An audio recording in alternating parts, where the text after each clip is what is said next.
Tonight we are dining at Knife and Spoon at the Ritz Carlton Orlando Grand Lakes. If you don't know, we do dining reviews every single Monday, so be sure to check those out. Like I said, we are dining here at Knife and Spoon. This is actually a new restaurant as of October 2020, and it is a steak and seafood restaurant. So we are really excited about this menu. They have a lot of on ice and raw items. They also have some lightly cooked items, and then so many steaks to choose from. So the inside of the restaurant, though, is absolutely beautiful. I was like, not surprised, but like really happy whenever I walked in here. It's amazing. So we're hoping the food is just as good as the atmosphere. So we have ordered our cocktails and our appetizer and our meals, and the chef actually sent out a loaded potato croquette with a caviar cream. It looks so cute. I'm ready to dig in. That is really good. It basically tastes like a fried loaded baked potato. I think the caviar cream on top kind of gives it a little bit of saltiness in there. But that was really good. The fry on there was perfect. It had a nice little crispiness on the outside and nice and soft on the inside. That's a great way to start. For my cocktail tonight, I got an affair to remember. This is a sparkling rosé with a gelée at the bottom of it. This is really good. I'm not sure what kind of rosé it is, but I love that it is sparkling. I honestly can't tell you the last time I had a sparkling rosé. This is fantastic. Super refreshing. I will be making it last. So for my cocktail tonight, I got what is called Into Obscurity.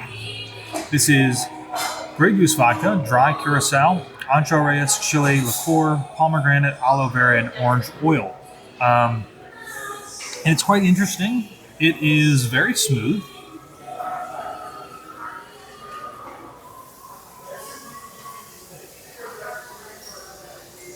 It doesn't really have necessarily like any heat in it, but it has a little bit of a sweetness. But wow, the cheese cart's here.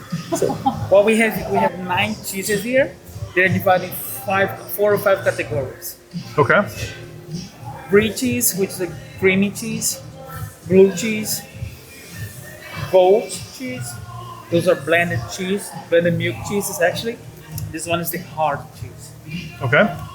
Brie de Mari, chef has some truffle right in the middle of it because it's a very strong cheese, and it has this beautiful blooming ripe on the outside, so it keeps getting maturing cheese for like 4, 5, or 6 months. Okay. So it's kind of a very strong cheese. And the chef has some truffle on it. I really love, if you like blue cheese, I really love to tell you that this cheese right here, Rooney Flores, it's, oh my god, it's a mind-blowing cheese. Okay. He loves blue cheese. Oh, Yeah, for sure.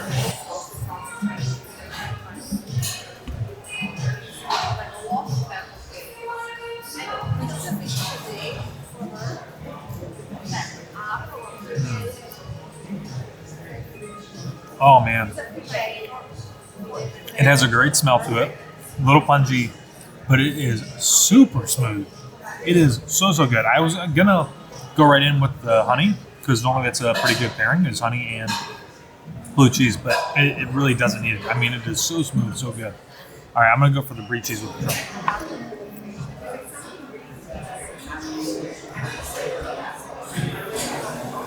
It's pretty good.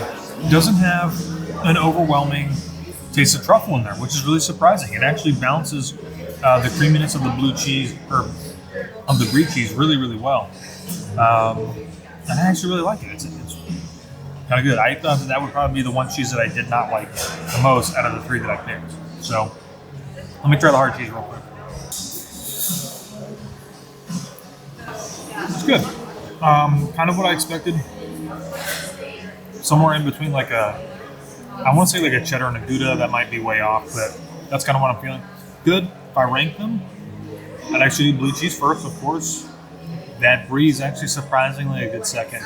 And then I do the hard cheese last. So I'm thoroughly surprised. So the general manager actually saw us filming and taking pictures and stuff over here, so they actually brought us out 2 little surprise dishes, which was super nice of them. We were not expecting anything like this at all. They actually brought us the live diver scallop. This is served with lemon, shallot, brown butter, wild mushroom dashi, and shaved black truffle. They also brought out the king crab scampi with parsley and garlic froth. They both look and smell amazing, and they are unique here to Knife and Spoon. So this diver scallop he kind of poured the dashi on top of it, and you could just smell that broth. Amazing. But I can't wait to try these. They were actually two things that I had looked at on the menu, so I am seriously so thankful that they brought these out for us to try. That diver scallop was seared ever so lightly, but just so perfectly. And that truffle is not overpowering in any way. And that broth, I actually had cut it in half first, and I was gonna eat it with a fork, but I was like, you know what, I need to get some of that broth in there. So I used a spoon to kind of scoop it up and get a little bit of everything. Oh, all of those flavors in there. That was a perfect bite. And then that king crab was so tender. I haven't had king crab in probably years. And that garlic foam on top, I really didn't think it was going to have much flavor, but honestly, it does. And I think it really adds to the crab. I mean, anytime I've really eaten crab, it's just been plain, not with any seasoning or flavor, maybe butter, and that's it. But I love how they put this dish together. This is fantastic. For my entree tonight, I had the 44 Farms 8-ounce filet mignon. I got my filet cooked medium rare, and it was perfection.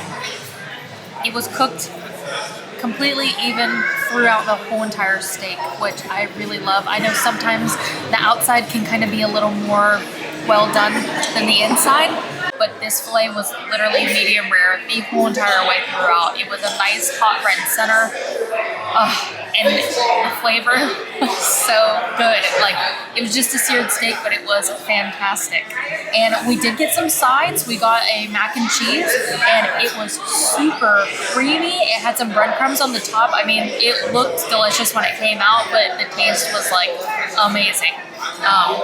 Overall, for me, this was a really good meal. For my entree tonight, I got the whole fish, and I was actually looking at a previous menu, and they had risotto, and I was actually excited to get risotto, and then we saw the menu tonight, and it wasn't on the menu, so I had to readjust, and I decided, you know, it's been a really long time since I've had a whole fish, and the special tonight was a red snapper, and it's all locally sourced, which is really great too, and it was cooked to literally perfection. Deboned, I mean, almost perfectly. I did not have a bone in any bite that I had, except until I got like closer to the head, where the gills are at and things like that. It's a little bit tougher to get everything out of there. So the whole fish came with a Thai salad and a lemongrass chimichurri, and also it came with a sauce to dip your fish into, and it was almost more of like a butter sauce, but I don't know if I was having some remnants of the blue cheese that I had earlier because it was just so good. But the sauce was coming off as almost having this blue cheese flavor. So it was good, but the fish was seasoned so well. There were some lime wedges, not lime wedges, there were some lime wheels that were actually placed inside of the fish while it was being cooked.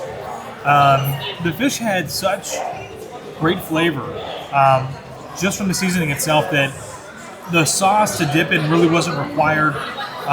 If there was one thing that I could change, I would probably advocate for a little bit more of that chimichurri sauce over the fish, because I felt like I got a couple of bites, but I didn't really get it throughout the fish, so to speak. Like, it wasn't really spread maybe evenly across the skin, but again, super tender, so flaky, and I ate the whole thing. I thought I wasn't going to be able to, but I was like, this fish is so good, I got to eat it. So with that, I also chose to get a side of avocado fries.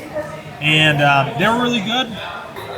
If you don't know what an avocado fry is, it's basically, from the looks of these ones, they just took an avocado, they quartered it long ways, so they're like spears, and then I think they tempura battered them and then deep fried them. So the avocado was really smooth and creamy on the inside. You get a nice crunch from the tempura.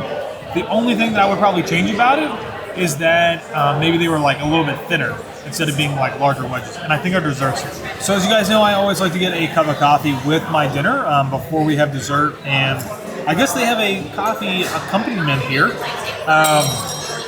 They brought us out some accompaniments I wish that I could repeat everything except for this middle one here is like a marshmallow, I believe he said. I don't remember the rest, but they look really, really good. Now for dessert, sometimes we don't always get dessert, and mostly because I think you guys know that I'm not a huge dessert fan. Taylor definitely likes desserts. We really weren't sure about this place. They have 4 options to choose from, and I was like, you know what, let's try one and see. So I chose the raspberry. This is $15. It's an almond macaroon, fresh raspberry, diplomat cream, and a yuzu sorbet. If you have seen our dining reviews over the last couple of years, one of my favorite desserts is over at Riviera. It's a nice fresh fruit dessert.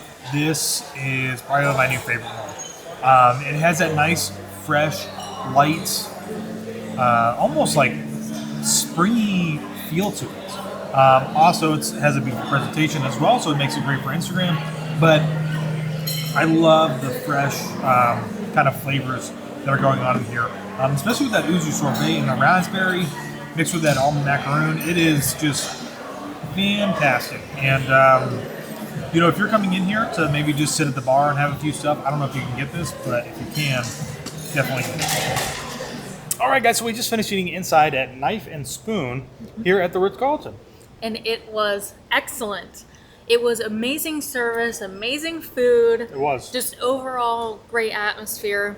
I mean, a really good meal. This is, I wouldn't say that this is an intimate restaurant, so to speak, because it is very open, has really high ceilings, so it does get pretty noisy in there. But it still is a really nice restaurant to come to if you're looking to have kind of that date night with more upscale cuisine and dining. And Definitely signature. But if you are looking for a little more intimate, if you actually sit in like their lounge bar area, it was a little darker in there, and I mean, you still had the same music, and it did still get a little bit noisy in there. But I felt like it was a little more. I don't think that you can order off cozy. the same menu though. I do think it is a little bit of a different menu, but this is still a really great place. Not really all that far from the theme park, so if you're down here, you're visiting, you know, we're pretty close to SeaWorld. Yes, really close to SeaWorld. So, you know, ultimately you're maybe looking at like 15, 20 minutes away from Disney World. Yeah, just a quick Uber or Lyft. Maybe 15 minutes away from Universal. So it's a pretty close place and a really nice restaurant. Yes, in a beautiful resort as well. So Knife and Spoon just opened back in October, so let us know if you plan on coming to check out Knife and Spoon here at the Ritz-Carlton, Orlando.